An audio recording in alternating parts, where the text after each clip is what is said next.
Buenos días, soy la doctora Ingrid Estrada Bellman y el día de hoy hablaré sobre trastorno neurocognitivo. Para definir, lo que nosotros llamamos demencia, es un deterioro intelectual adquirido con compromiso de al menos 3 de las siguientes esferas de actividad mental. Y aquí se enlistan 5, que son básicamente trastornos en la memoria, en el lenguaje, visoespaciales, en la personalidad y trastornos en las funciones mentales superiores, que son como habilidades cognitivas propiamente, abstracción, cálculo y juicio. A partir del DSM-5 cambia la terminología y entonces quizá no será más familiar hablar de trastornos neurocognitivos en el lugar de la terminología de demencia. Y el factor de riesgo para tener demencia indudablemente es la edad. Y se estima que para el 2050 el porcentaje de individuos de la tercera edad aumentará de un 8 a un 21%, y entonces vamos a encontrar que en México uno de cada 4 personas será mayor de 65 años. Esto es también, tenemos que tener en mente que las demencias, aunque como mencioné, el factor de riesgo es la edad, no se presentan en forma exclusiva en población geriátrica. Y también podemos encontrar personas jóvenes con otro tipo de demencias. En este pastel, vemos los deterioros cognitivos más frecuentes son en un 47% por Alzheimer, que es la causa más frecuente, y seguido de demencias de tipo mixto, que son 28%, el 9% vasculares, frontotemporales 5%, 2% el Parkinson, y otras neurodegenerativas combinadas, pues es un porcentaje de 9%. Cuando nosotros evaluamos un paciente con deterioro neurocognitivo, tenemos que tener en mente hacer una historia clínica exhaustiva. Y este es un punto importante porque el diagnóstico se establece principalmente con la semiología que nosotros obtengamos en ese interrogatorio. El examen físico, el examen del estatus mental y las pruebas de laboratorio, que estas son bien importantes tenerlas en mente, porque cuando nosotros como neurólogos vemos al paciente con un deterioro cognitivo, damos por un hecho que ya lo revisó alguien más diferente, a lo mejor un médico de primer contacto, y quizá esta es una buena perla para cuando nosotros terminamos nuestra formación como médicos y empezamos a ver nuestros primeros pacientes. Quizá nos vamos a enfrentar con la limitante de no saberlo todo, pero sí podemos ayudarle al paciente mientras nosotros vamos a leer un poquito más con respecto a su problema, adelantándole pruebas de laboratorio que definitivamente son una buena herramienta porque nos indican si hay alguna problemática que sea diferente a un deterioro neurocognitivo de origen primariamente neurológico y que sea la manifestación de alguna otra enfermedad de tipo sistémico. En la historia, es importante, lo más frecuente que el paciente va a darse cuenta son de los olvidos frecuentes, o quizá no es que se dé cuenta directamente, sino que los familiares van a encontrar que tiene olvidos frecuentes y que el mismo paciente nota la dificultad para memorizar. Que hay habilidades para vestirse alteradas, por ejemplo, esto ya hablaríamos de una alteración en la integración motora de la acción de vestirse, que en términos neurológicos esto se denomina apraxia. Apraxia es la incapacidad para integrar la acción motora, y que esto es bien frecuente y es un dato pivote de los pacientes con trastornos neurocognitivos.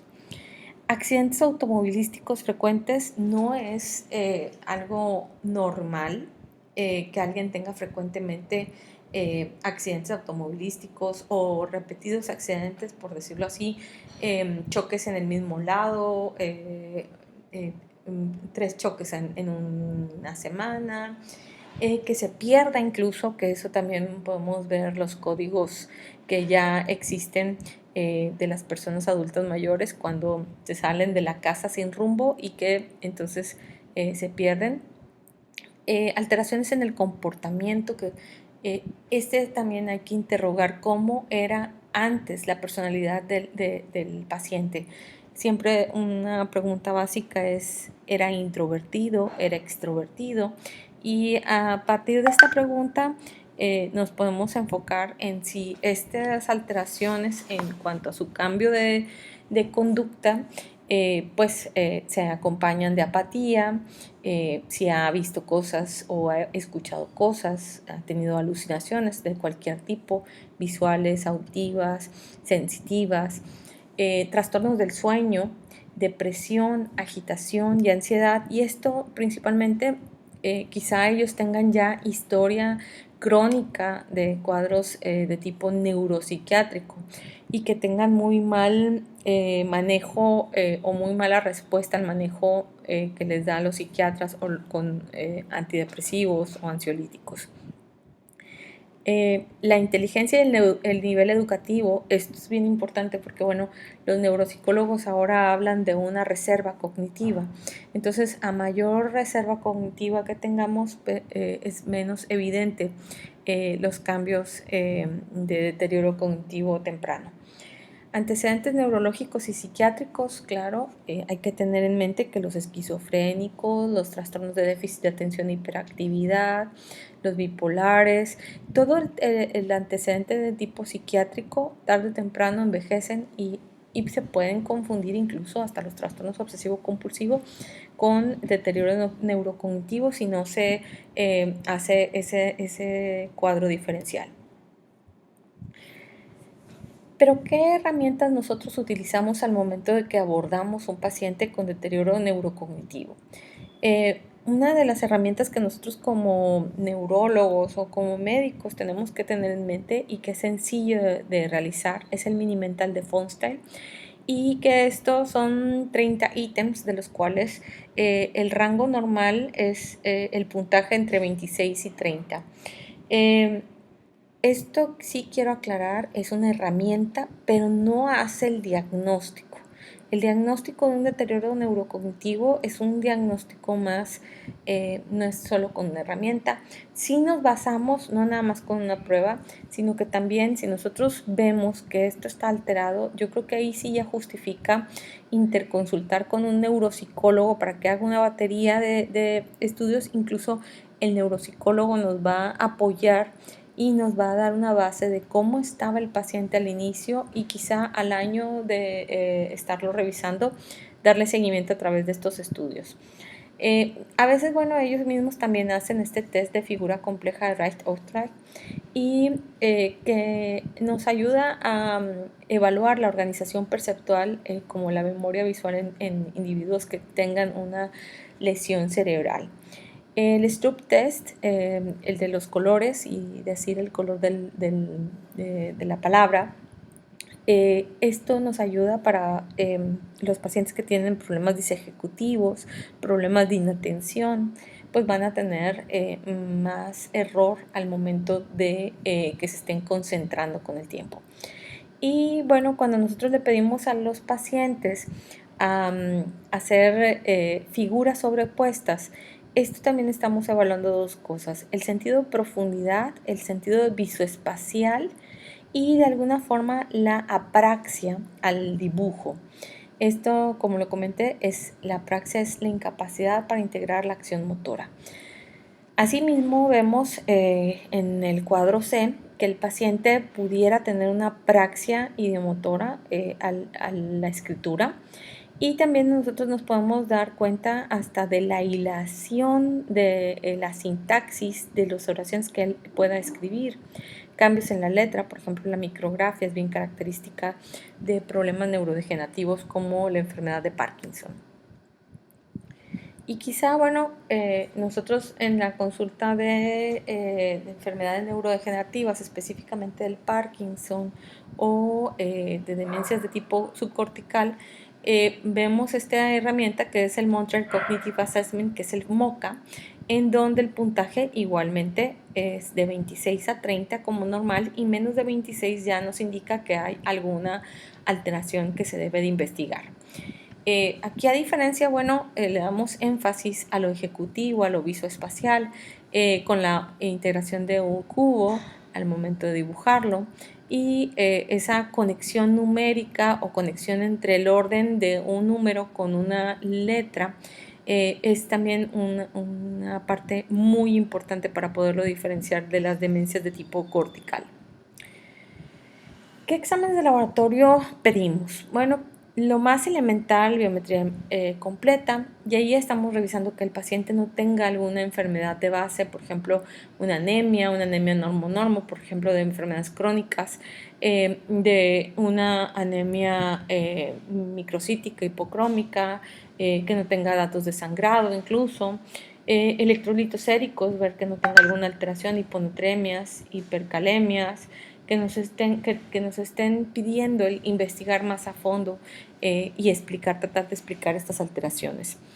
Algo que también nosotros dentro del screening que hacemos para los pacientes con deterioro cognitivo son los niveles de vitamina B12 en sangre, así como los niveles de vitamina D3 de 25-hidroxilasa, y que aunque nosotros tengamos mucho sol en nuestro medio, sí hemos visto que hay deficiencias importantes de esta vitamina D3, y que bueno, entonces es necesario dar suplementos que mejoren estos niveles. Y el perfil tiroideo, bueno, es una causa, por ejemplo, el hipotiroidismo subclínico de una pseudodemencia. La punción lumbar, bueno, ¿cuándo la determinamos? Cuando nosotros estamos enfrentando a un paciente con una demencia o un deterioro cognitivo rápidamente progresivo. Y bueno, normalmente también tenemos que investigar primero problemas infecciosos, segundo, problemas neurodegenerativos, y de los rápidamente progresivos, bueno, está la proteína 1433 específicamente para diagnóstico de Creutzfeldt-Jakob. Y para neurodegenerativos, para Alzheimer, pedimos determinación de proteína tau y beta amiloide. Causas infecciosas, bueno, que a veces no consideramos y que son frecuentes: sífilis, neurosífilis, hacer un BDRL. Y en nuestro medio estamos hablando de que tenemos una infección que es endémica, y estamos específicamente hablando de la enfermedad de Lyme. De las causas, bueno, podemos englobar las degenerativas, que estas vamos a hablar en un cuadro más adelante. Pero bueno, ¿qué tenemos que descartar en el contexto del paciente? Que no esté asociado esto a causas de anoxia por enfermedad cardíaca, insuficiencia pulmonar, demencia posanóxica, que no tenga falla renal crónica, que no tenga enfermedades hepáticas. Y esto, bueno, un estudio que nosotros solicitamos para hacer un diagnóstico y que nos apoya bastante es el electroencefalograma, en donde vemos unas ondas trifásicas características propias de las encefalopatías, tanto urémicas como hepáticas. Y bueno, en esta paciente, cuando vemos esta foto en un inicio, me recuerda mucho quizá a la facies que tenían los pacientes que describía Alois Alzheimer al momento que él describió. Una paciente confundida, ajena al medio. La paciente estaba amarrada porque tenía agitación psicomotriz. Ella tenía menos de 3 meses de evolución, con un deterioro rápidamente progresivo, cognitivo, inatenta, empezó ya con abulia, afasia, y tenía caídas frecuentes. Y en la resonancia del cerebro lo que tenía era esta imagen de hiperintensidad en los caudados y en el putamen, característico de un signo de Hockey en los pacientes con enfermedad de Creutzfeldt-Jakob. El pronóstico fue muy malo, la paciente falleció. Bueno, anormalidades hidroelectrolíticas, como lo que mencioné, ¿verdad? Que son importantes porque hay que identificarlas, y al identificarlas también pues son causas reversibles.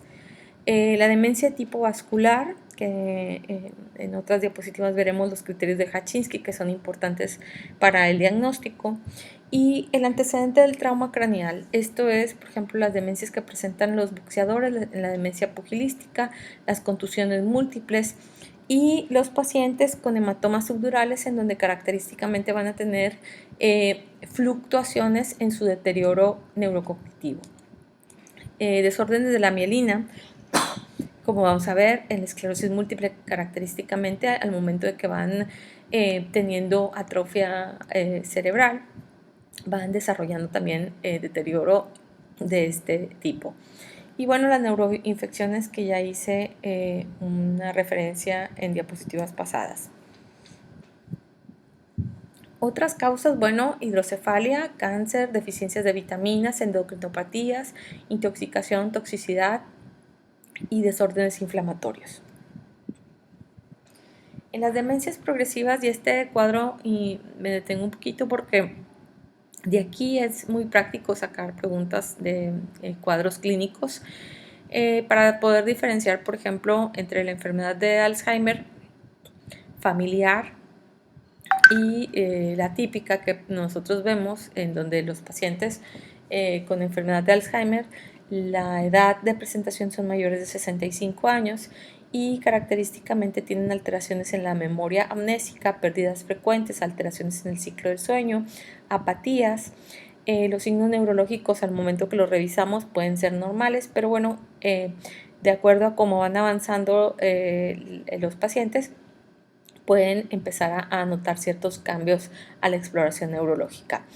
La duración son años a décadas. Esto no es de un día para otro, ni tampoco menos de 3 meses o menos de un año. Esto lleva décadas para que se manifieste totalmente. Y en el Alzheimer de tipo familiar lo podemos encontrar en pacientes desde los 30 años. Una demencia que incluso los primeros que lo detectan son los neuropsiquiatras o los psiquiatras, precisamente porque tienen cambios en la personalidad, están desinhibidos, están obsesionados, tienen alteraciones compulsivas, tienen lo que es lo visoespacial intacto y tienen un estado alienígena amnésico. Son los pacientes que tienen demencia frontotemporal. Esto, la edad de inicio puede ser entre 45 a 65 años y la duración son años, y los signos neurológicos igual pueden ser normales al principio y se pueden encontrar conforme avanza la enfermedad más evidentes, pero definitivamente el paciente va a llegar por cambios básicamente neuropsiquiátricos. En la demencia de cuerpos de Lewy, esta es una demencia que al principio nos la peleábamos entre las personas de los movimientos anormales y los demenciólogos. Y ahora sabemos que la demencia de cuerpos de Lewy, por las características histopatológicas, el hallmark característico de la enfermedad de Parkinson, es decir, que histopatológicamente se encuentran cuerpos de Lewy, ya pertenece a partir del 2015 los criterios propuestos por la Movement Disorder a la clasificación de parkinsonismos.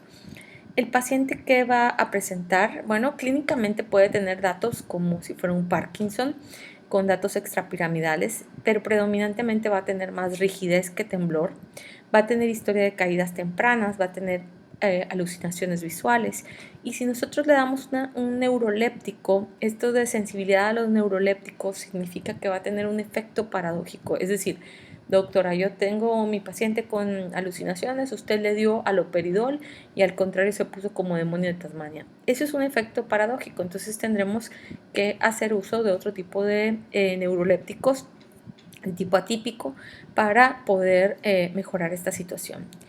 La edad es mayor a 50 años y bueno, la duración puede ser de meses a años. Otro tipo de demencias es la degeneración córtico-basal, que la revisaremos en los parkinsonismos atípicos, y así como en los parkinsonismos tienen rigidez, pero este está acompañado de apraxia y mioclonos, que son movimientos de tipo sacudida. La apraxia de miembros inferiores tienen mano alienígena y tienen característicamente alteraciones visoespaciales. Son mayores de 60 años y su duración es años. La demencia de tipo vascular tiene alteraciones predominantemente de tipo en memoria, la depresión, el lentecimiento y tiene un déficit focal evidentemente dentro de los signos neurológicos y su duración son años y puede dar inicio a partir de los 65 años. Hay un síndrome que es el síndrome de Hakim, que es un diagnóstico diferencial tanto para los parkinsonismos como para las demencias, y es la hidrocefalia de depresión normotensa, en donde vamos a ver una triada más adelante, que es el deterioro neurocognitivo con incontinencia urinaria y trastornos de la marcha. Esa triada es bien característica y de acuerdo a qué empiece primero es el pronóstico que va a tener el paciente, incluso al momento de nosotros hacer la punción evacuadora diagnóstica. Si el paciente empieza con demencia o con deterioro cognitivo, el paciente tiene más mal pronóstico. Pero si el paciente empieza con incontinencia urinaria o con trastornos de la marcha, el pronóstico es mucho mejor. Entonces, bueno, el deterioro neurocognitivo en este caso, pues sí es un valor pronóstico. En este siguiente cuadro es para que ustedes vean la diferencia de lo que nosotros nos referimos cuando hablamos de una demencia subcortical y una demencia cortical. Tenemos sustancia gris, la cual acuérdense que tiene una distribución cortical y esa es la que propiamente nos va a dar trastornos de afasia temprana, aprendizaje del material nuevo alterado precozmente, alteraciones más tardías en la personalidad y en la conducta, funciones ejecutivas alteradas tardíamente, las apraxias y las agnosias van a ser bien características y bueno, podemos encontrar tardíamente trastornos de tipo mioclónico dentro de los trastornos motores encontrados.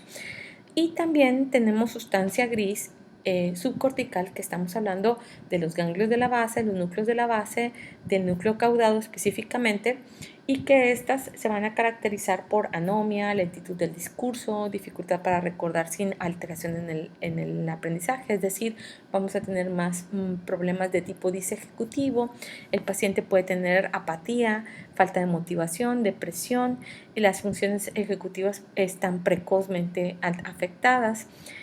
No vamos a encontrar frecuentemente apraxias y agnosias y si las llegamos a encontrar ya es una forma más tardía de presentación y los trastornos motores van a ser más precoces comparados con las demencias corticales.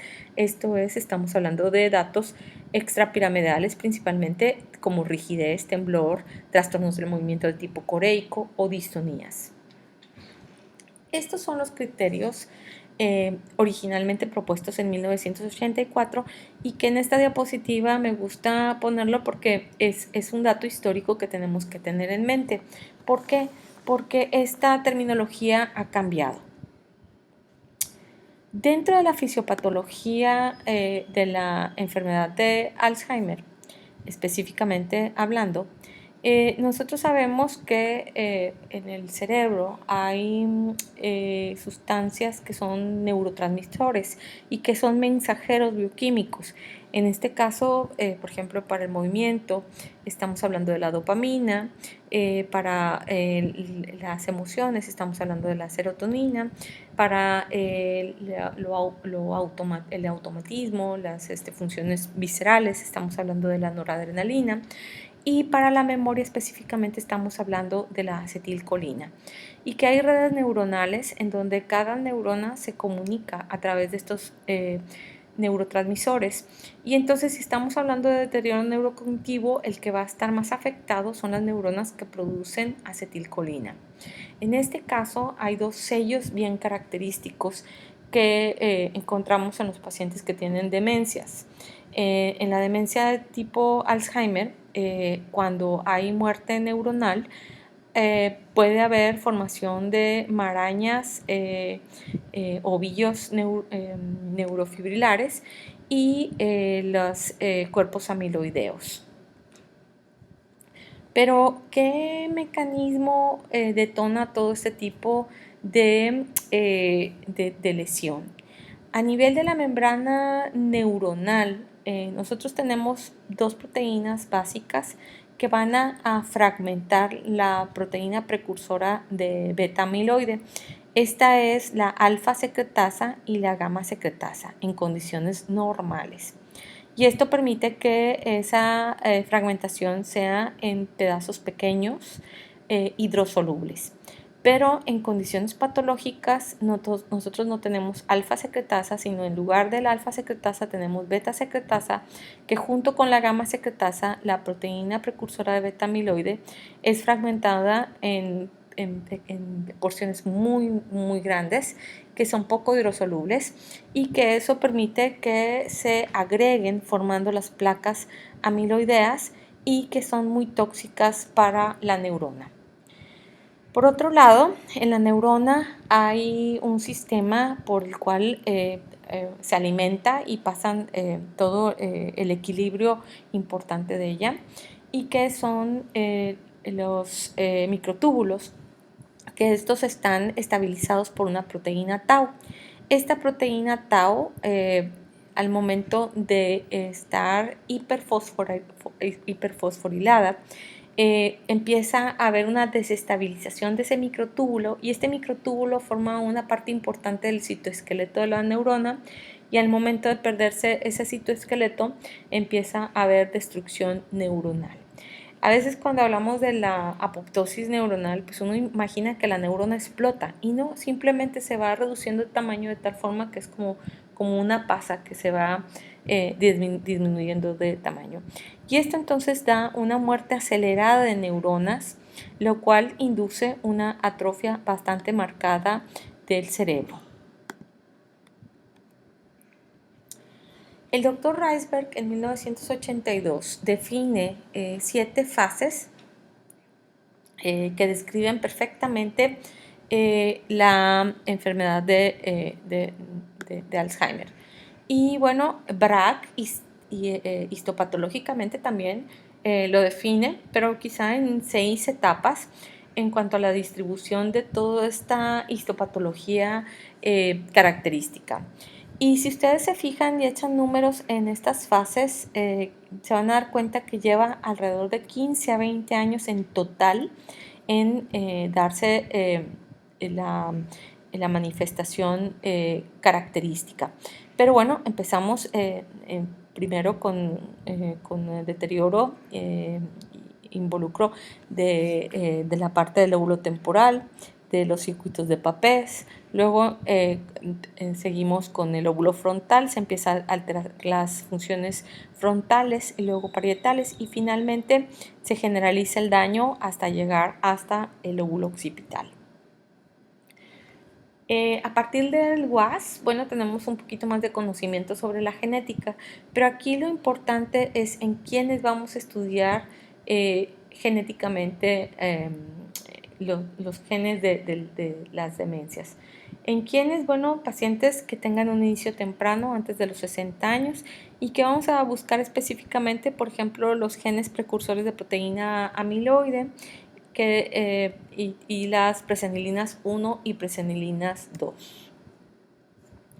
En el 2011 empieza a haber un poquito más de cambios en cuanto a la definición de las demencias, y esto es con la finalidad de el tiempo es cerebro, y entonces entre más pronto se detecten, más pronto lo tratamos, y es el tiempo es cerebro, y entonces entre más pronto lo tratemos, menor el deterioro con la rapidez que evolutivamente se da.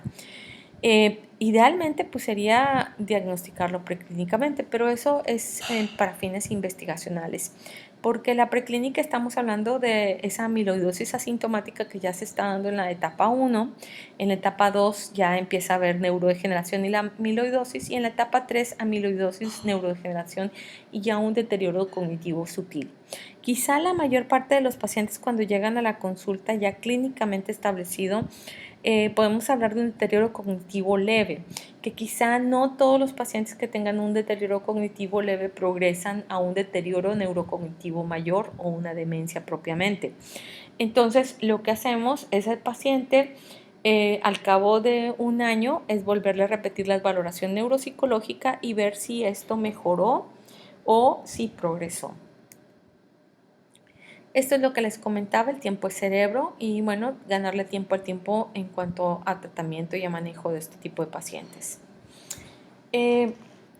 Hacerle en líquido cefalorraquídeo la proteína beta amiloide tiene un 79 a 92% de sensibilidad y un 81 a 83%.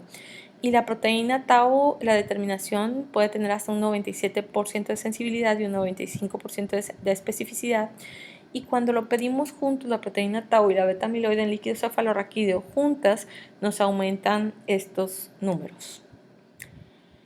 Cuando nosotros pedimos un estudio de imagen es básicamente para descartar otro tipo de patologías. ¿Por qué? Porque no nos podemos casar tan sencillamente con que el paciente, la causa más frecuente de demencias es Alzheimer y todos los pacientes con deterioro neurocognitivo van a padecer esta entidad. Hay que descartar otras etiologías, desde tumores, infartos, y hay otro tipo de enfermedades neurodegenerativas que pueden tener adelgazamientos más selectivos y que entonces tendríamos que etiquetarlas o evaluarlas de otra forma. Además, el dar un diagnóstico erróneo es quitarle al paciente ese derecho de que sea un tratamiento que le pueda revertir el daño por el que viene a consultar con nosotros. Podemos encontrar atrofia, que es un factor predictivo de deterioro cognitivo, es útil en la progresión de una enfermedad y principalmente vamos a encontrar adelgazamiento del lóbulo temporal medial y parietal superior. Hay estudios que nos pueden ayudar a diferenciar si así lo requerimos. Por ejemplo, en otro tipo de demencias como la demencia frontotemporal, podemos utilizar estudios como el PET con deoxiglucosa. Y esto es más que nada para ver si está disminuido el metabolismo. Específicamente en la enfermedad de Alzheimer hay un hipometabolismo temporoparietal en tempranos sintomáticos. Otro estudio que nos permite evaluar si ya hay trastornos amiloideos en la presencia de retención de amiloide es el Pittsburgh Compound B a través del PET. Y bueno, quizá otra situación que nos ayuda para descartar focalizaciones neurológicas, aunque clínicamente encontremos datos extrapiramidales que nos sugieran demencia de cuerpos de Lewy o Parkinson, bueno, el TAC-PET, el PET-TAC podemos encontrar, por ejemplo, anormalidades muy características en los pacientes con demencias de cuerpos de Lewy comparativamente con las de enfermedad de Alzheimer. Cuando nosotros hablamos de atrofias más focalizadas, bueno, pues si nosotros encontramos frontotemporales específicamente y no una atrofia generalizada, sino localizada, entonces, bueno, estamos hablando muy probablemente que el paciente pueda tener una demencia frontotemporal. En el uncus del hipocampo bilateral, pues estamos hablando de una demencia de tipo semántico. Y cuando nosotros encontramos característicamente atrofias parietales con trastornos del lenguaje, pues podemos estar enfrentando a un paciente con una afasia progresiva no fluente. Cuando nosotros vemos esta dilatación de los ventrículos en el estudio de imagen, y encontramos una presión normal al momento de hacer la punción evacuatoria del líquido cefalorraquídeo y aparte el paciente viene por deterioro cognitivo, por alteraciones de la marcha, característicamente apraxia de la marcha con una amplia base de sustentación y con una apraxia bastante marcada al momento de iniciar la marcha y con incontinencia urinaria. Entonces estamos hablando de una triada sintomática que es característica del síndrome de Hakim o secundario a una hidrocefalia de presión normotensa. En la escala isquémica de Jachinsky, nosotros vamos a ver primero clínicamente, vamos a darle puntuación, por ejemplo, estos a estos datos si él inicia súbitamente, si tiene deterioros a brotes, si tienen curso fluctuante, si tiene confusión nocturna, si conservan la personalidad, si hay síntomas de depresión, si hay síntomas somáticos, si hay labilidad emocional, si hay antecedentes de hipertensión arterial sistémica, si tiene antecedente de ictus, si tiene síntomas de arteriosclerosis, si tiene signos neurológicos focales, si tiene síntomas neurológicos de otro tipo focal. Entonces, si tenemos en la suma de estos puntajes menor de 4, entonces estamos frente a un trastorno de tipo degenerativo, pero si estamos entre un puntaje de 4 y 7, entonces podemos hablar de un deterioro cognitivo de tipo mixto, y si es mayor de 7, entonces estamos frente a una demencia de tipo vascular. Aunado a lo que nosotros observamos característicamente de estos capuchones periventriculares hiperintensos en la resonancia de cerebro que corresponden a la leucoaraiosis. Fisiopatológicamente hay 3 partes importantes para poder entender el tratamiento que nosotros enfocamos en este tipo de patologías. Uno es la falla sináptica de las neuronas colinérgicas localizadas en su totalidad o principalmente en la amígdala, núcleo basal de Maynard, locus coeruleus, el núcleo de Raffle. Y bueno, esto da una reducción de los neurotransmisores a este nivel, específicamente de la acetilcolina a nivel sináptico. Y entonces, bueno, la pérdida sináptica hay que ver de qué forma la podemos mejorar. El estrés oxidativo y la falla mitocondrial con la activación del ciclo de las caspasas. Esto es una principal ejecutora de la apoptosis en diferentes sistemas y bueno, conllevan a un acelerado daño neuronal con la pérdida y muerte neuronal consiguiente.